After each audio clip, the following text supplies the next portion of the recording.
vous calculez la surface ici, elle est différente de la surface à 1,30 m.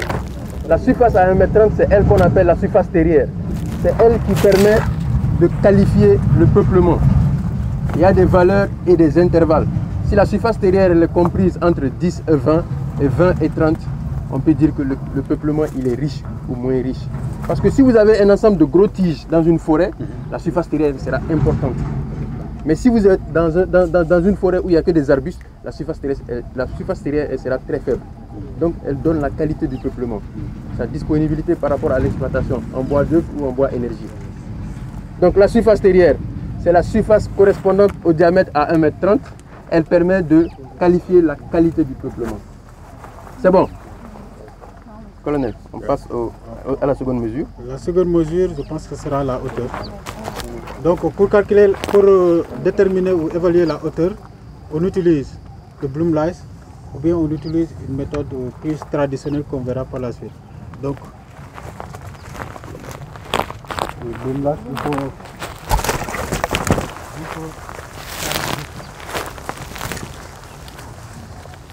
Qui va m'aider? Qui va m'aider? Tu prends ça? Tu prends la distance qui nous sépare du colonel.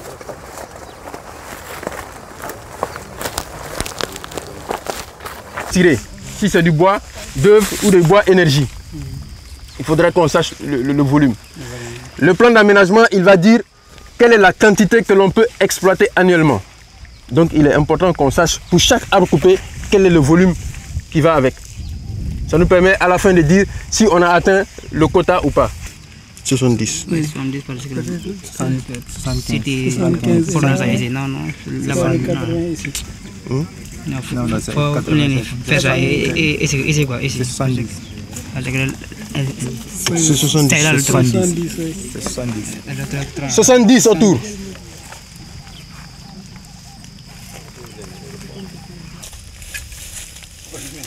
Ok. Tu n'as pas tout rouge, c'est 15 dans ce cas. 14. You get it. 15. Ok. 15,70. 15,70, ok. Voilà. 15,70 multiplié par 0,9, ça fait combien? 15,70 fois 0,9.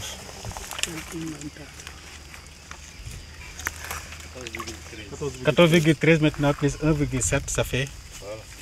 Voilà. Ok. 15,90. Dans les centimètres. Des feet. Des feet, ok. Les feet, les pieds quoi. Les pieds. Ok. Donc la distance c'est combien? 15 mètres. 15,70. C'est la partie rouge au fait. Ok. 15,70. C'est 90. On disait pas ça. Tout ce qu'on fait ici, c'est de la trigonométrie.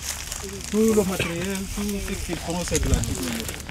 Des angles, des théorèmes de Thalès, des théorèmes de Pythagore, etc. Donc c'est dans ça que c'est écrit.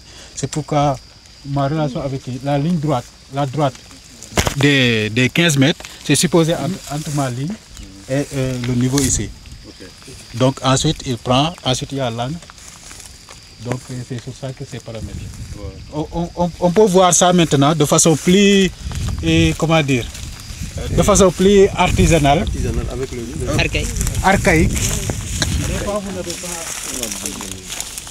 Où sont nos tiges là? Il faut aller le voir. Allez-y. Vous n'avez pas de quoi? Vous n'avez pas de matériel. Et vous voulez connaître approximativement la taille, comment dire, ou bien la hauteur de l'arbre. Vous faites comme ça.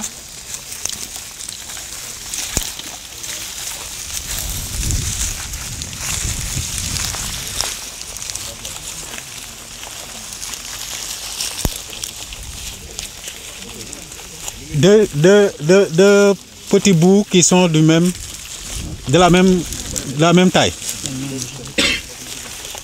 Ça, c'est ce qu'on appelle la croix du bûcheron. La croix du bûcheron. Donc, c'est comme on l'a dit, tout est basé sur des angles.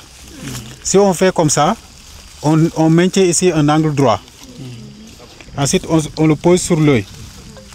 on essaie de faire en sorte que ce bois se corresponde avec l'arbre, du sommet à la base, en reculant et en avançant. Donc quand ça va se correspondre, quand cette tige-là va correspondre avec l'arbre, on va maintenant mesurer approximativement la distance qui nous sépare de l'arbre. Et la distance qui nous sépare de l'arbre sera égale à la hauteur de l'arbre. Donc on va essayer. Okay.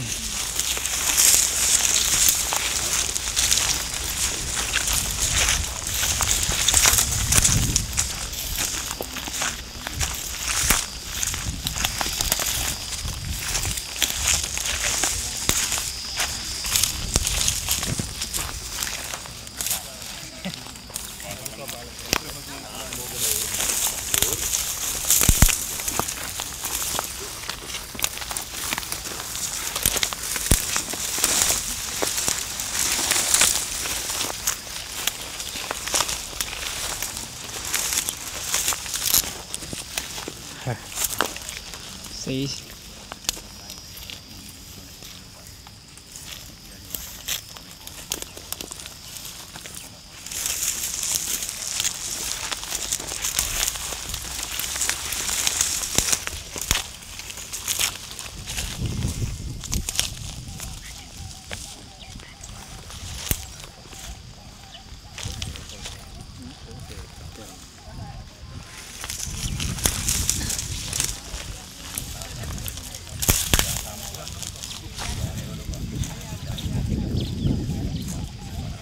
Bon, selon moi, c'est vers ici.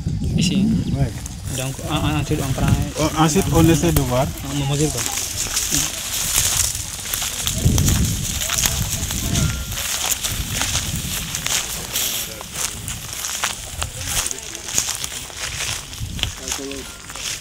Moi, j'ai 13. Bon, qu'est-ce qu'on avait dit tantôt? 15 et 15. Bon, 13, on est à 15. Ouais, c'est pas mal. C'est pas mal.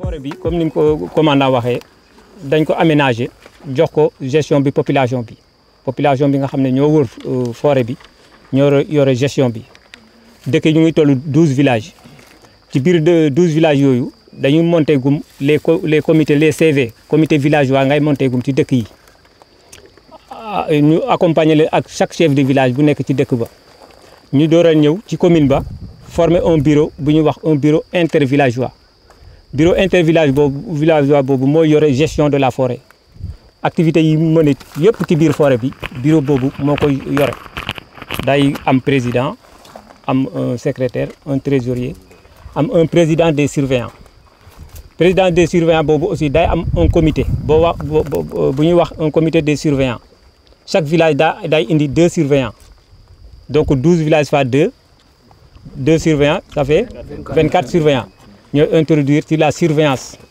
nuit et jour nag pour toute l'année dañuy surveiller la forêt lu fi clandestin yeeg kii yëpp dañuy surveiller gestion bi nag comité bi day xaar quota ministère boo xam ne quota boobu la ñuy am mooy génn ñu door a commencer procédure carbonisation parce que ñun toujours dañuy bañ exploitant soo waxee exploitation dañuy wax ne day yàq mais carbonisation la ñuy wax activité carbonisation activité bi nag nii lay tërali d'abord balaa ngay carboniser il faut que say surveillant yooyu taxaw parce que li nga fiy dagg ci ay bant dafa bëri tellement que surveillant yi war nañ ko taxaw nuit et jour war nga am ay exploitant ñi ko liggéey gorkat yi ñiy defar mël bi war nga am recruter ay exploitant yoo xam ne da nga leen former ci mël Casamance yoo xam ne dañuy defar mël Casamance moom nga leen di former surveiller leen nag accompagner leen bañ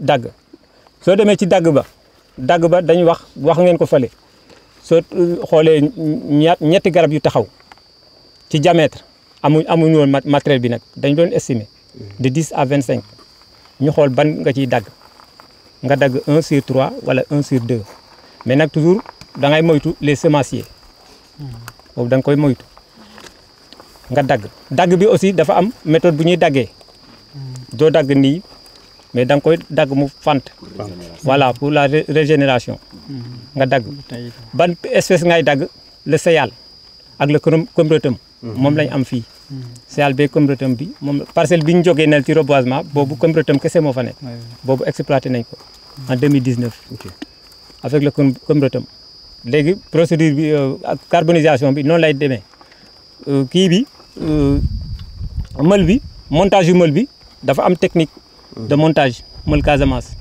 boobu aussi exploitant yi formé nañ leen ci loolu ñu monter ko avec les cheminées su kii boobu carbonisation pare xam naa mon trésorier moom dina ci wax moo gën a am kii possibilité wax ci la gestion des fonds nga xam ne issus de la mël.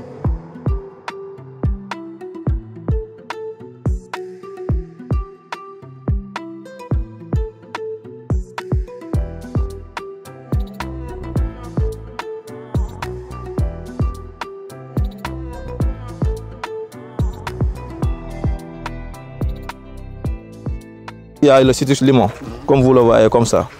Il y a le citrus limon. Il y a aussi des restants des plants de Deuterium sénégalensis. Le Deuterium sénégalensis. Le Deuterium sénégalensis. Voilà. Vous voyez le Deuterium sénégalensis. De l'autre côté, il y a là-bas le Parkia bigelobosa, le netté. Le Parkia bigelobosa, c'est là-bas, le netté. Oul, netté. Parkia bigelobosa. Le netté, il y a ça. Il y a aussi un restant de filao, le Quajarnia equiticifolia. Le nom scientifique. Le Quajarnia equiticifolia, le filao. Ok. Il y a aussi une planche complète de Khaya sénégalensis aussi. Le Khaya sénégalensis, ça y est là-bas. Ouais. Mais ça, c'était la production de l'année dernière. Oui, c'est le reliquat de l'année dernière. Le reliquat de l'année dernière. Mais en 2023, on a seulement semé, mais ça n'a pas encore germé. C'est lui le chef de la pépinière. Moussa Yafay Barji, c'est lui le chef de la pépinière. Moussa Yafay Barji, il est chef de pépinière. Derrière vous, c'est Sadio Diouf. Il travaille aussi à la pépinière. Il m'a souligné qu'ici, il a semé le Khaya sénégalensis. Vous avez vu, il a semé le Khaya sénégalensis, le Khaï, n'est-ce pas? Là-bas, c'est le Niaulit. Là-bas, c'est le Niaulit. Le Mola, le codendron. Le codendron. On plante ça en bordure de mer. C'est pour atténuer l'avancement du sel, l'avancée du sel. Il y a une forte atténuation pour le sel. C'est pour ça qu'on sème ça en bordure de sel. Vous voyez, mom ak l'eucalyptus ñoo gën propice pour développer en bordure de mer. L'eucalyptus. L'eucalyptus. Mais pour l'eucalyptus, il y a 60 variétés d'eucalyptus. 60 variétés d'eucalyptus. Voilà. Mais l'eucalyptus camadulensis est propice pour la région du Saloum. Pour la région du Saloum, le camadulensis est l'eucalyptus camadulensis. Le Saloum. Au Saloum. Je ne parle pas d'autres zones de Aïfoura, mais Saloum là, mais pour l'eucalyptus, il y a 60. Mais vous faites que espèce, tu mets eucalyptus SP en orthographe. Wow. Parce que nous savons le 60 variétés, nous savons. C'est bon. Mais au Saloum, c'est l'eucalyptus camadulensis. Je suis propice pour Dundufi au Saloum. Dañuy tangal ndox ba mu tang nga jël grain yi dugg ci biir parce que dafa dëgër grain bu ko duggal ci biir 48 heures la sogo segg ndox bi nga ñëw jëmbatu ko mu ñu ji ko ci biir sachet bi. C'est comme ça se fait quoi. Quelle espèce ngeen di def loolu? Deuterium qui Acacia nilotica dañ koy def. Acacia nilotica dañuy tangal ndox ba mu tàng bu tàngee rek nga jël sotti ko ndox mi ngay génne sotti ko ci biir sio bi fu nga defa grain yi xam boo ko dugalee pare léegi nga bàyyi ko 48 heures nga soog a segg ndox bi génne grain yi jëm ji ko dans les sachets day gaaw pousser am na grain yoo xam ne yooyu kenn du ko tàngal yooyu da ngay xooñ ndox ne comme ana kër jëm ana kenn ko tàngal ndox da ngay jël ndox bi xooj ko 48 heures mais ndox bi acide la parce que am na noo koy laaj day yàq sa loxo yi da ngay jël moustiquaire bi nga ëmbale ko nii nga tuur ndox bi boo tuuree ndox bi pare léegi nga jël xoox yi nga ji ko dans les sachets à une semaine mu commencé pousser.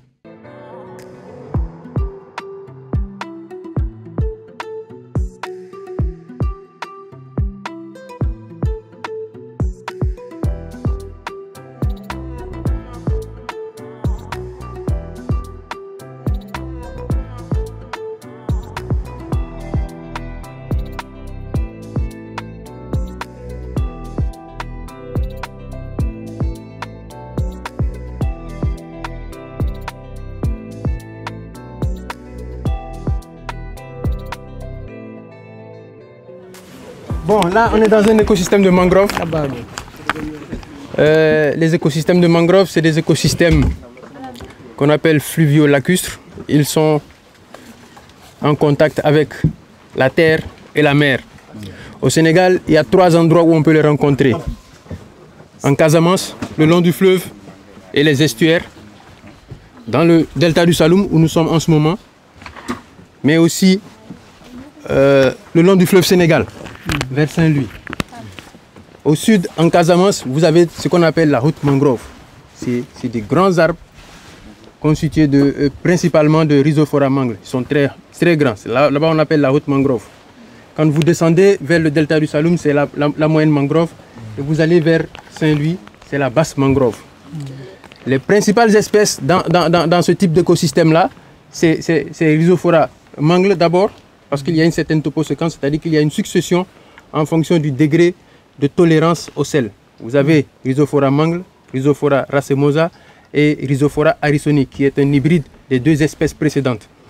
Après cela, vous avez Avicennia qui est juste derrière, et des espèces de Combretacées. Bien en arrière de ces espèces-là, vous avez des rizières, là où on fait des cultures. Et après, vous avez les écosystèmes terrestres. Les principales différences maintenant, parce que ici, vous êtes dans un écosystème particulier. Il y a du sel, il y a de l'eau. Donc, pour vivre dans ce type d'écosystème, il faut que l'arbre développe un certain nombre de mécanismes. C'est pourquoi vous voyez ces racines, on a l'impression qu'elles se sont un peu élevées. C'est ce qu'on appelle les racines échasses de palétuvier. Les racines échasses.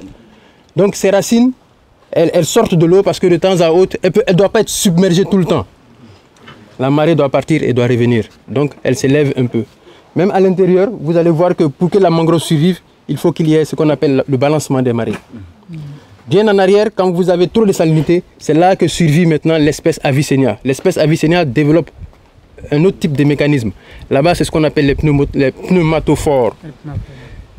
Avicennia, lui, il a encore beaucoup plus d'aptitude parce que si vous touchez les feuilles, vous allez voir qu'il y a des cristaux de sel à l'intérieur.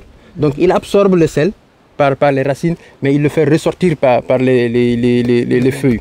C'est très bon pour Koutoy, un sambini, quelques robes Avicennia. Infusion, ça, vous allez bien dormir et bien récupérer. Donc, dans les écosystèmes mangroves, vous allez voir qu'il y a beaucoup d'activités que l'on peut faire. Il y a des cultures d'huîtres, il y a la pêche, il y a des rizières bien en arrière, mais c'est un écosystème très riche en termes aussi de biodiversité, flore et faunique. Et tout cela aujourd'hui, sur le marché du carbone aussi, c'est quelque chose de très important parce que les écosystèmes en contact fluvio-lacustre, en contact avec l'eau, leur sol renferme plus de 50 fois de carbone en plus que les écosystèmes terrestres. Donc aujourd'hui, les grands financiers ont l'œil sur ce qu'on appelle ici maintenant, c'est ce qu'on appelle le carbone bleu, le blue carbone. Donc développer maintenant des projets blue carbone, c'est devenu un enjeu international maintenant pour les grands financiers. Je voudrais, à l'issue de ce travail qu'on vient de faire, de cette visite d'étude qu'on vient de faire, où on a commencé par la forêt de Djilor, d'accord, où on a fait des exemples pratiques sur la sylviculture, sur l'aménagement forestier, mais aussi sur la méthode de gestion des forêts. Pour moi, c'est extrêmement important, pour vous, les étudiants, que vous capitalisez sur cela. Après, maintenant, on est passé par la forêt de Sangako, où ils vous ont expliqué pas mal de choses, et nous sommes là maintenant en pleine mangrove, où nous allons finir notre voyage d'études.